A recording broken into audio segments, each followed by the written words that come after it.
TET అభ్యర్థులకు పరీక్ష 100 కిలోమీటర్ల దూరంలో సెంటర్లు సకాలం చేరుకోవడంపై సందేహం అంటూ చూస్తాం. 4 మావోయిస్టులు మృతుల్లో 3 మహిళలు.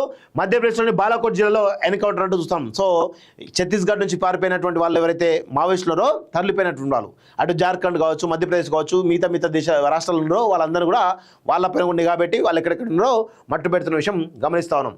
గుర్తులేదు, మర్చిపోయా, తీసి 2 వేస్తే ఎందుకు గుర్తులేదు, ఎందుకు మర్చిపోయాడు తెలిసేది.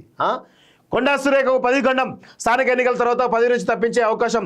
మెదక్ జిల్లా ఇన్ఛార్జిగా తప్పించడం ఎందుకు సంకేతమా? మీనాక్షి నటరాజన్ వివరణ అడిగిన కొద్ది రోజులకే పరిణామం. ఇష్టారీతిన మాట్లాడుతున్న 4 ఎమ్మెల్యేల ఫిర్యాదు, పార్టీకి ఇబ్బందికరంగా వ్యాఖ్యలు చేస్తున్నారని కంప్లైంట్స్ అంటూ చూస్తా ఉన్నాం. సో ఇక్కడ ఏం జరుగుతూ ఉంది? ఇష్టారీతిన మాట్లాడుతున్న 4 ఎమ్మెల్యేల ఫిర్యాదు. ఆ 4 ఎమ్మెల్యేలు ఎవరైతే ఉన్నారో మరి వాళ్ళను మాట్లాడుతున్న పార్టీని ప్రొటెక్ట్ చేస్తున్నారా? వాళ్ళను మంచి పరిపాలన ఇస్తున్నారా? కాన్స్టిట్యూషన్ అంటే అది ఉండదు. మీకు మాట్లాడే చేత కాదు, మాట్లాడటంలో ఇట్లా ట్రోల్ చేస్తూ ఉంటారు. సో ఇవన్నీ కూడా చూస్తూ ఉంటే ఇవేంది మహిళ, అందులో బీసీ మహిళ, అందులో పద్మశాలి బిడ్డ. సో ఆమెను ఎట్లాగో ఉంచొద్దు, అదే ప్రయత్నం జరుగుతూ ఉంది. ఈ రెడ్డిల రాజ్యంలో బీసీలకు ఎట్టి పరిస్థితులను న్యాయం జరగదని తెలుస్తూ ఉంది. అందుకే ఈ పద్మశాలి బిడ్డను తప్పించాలని ఒక కుట్ర ప్రయత్నం జరుగుతూ ఉంది.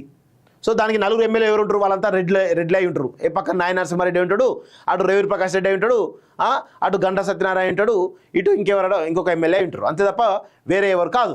చాలా స్పష్టంగా అర్థమవుతా ఉంది. విదేశాల్లో ఉన్నత విద్యను చదువుకోవాలని అనుకుంటున్నారా? అయితే వెంటనే ఫ్లైగ్రాడ్ ఓవర్సీస్ ఎడ్యుకేషన్ కన్సల్టెన్సీని సంప్రదించండి. మీ విదేశీ కలలను సాకారం చేసుకోండి. ఫ్లైగ్రాడ్.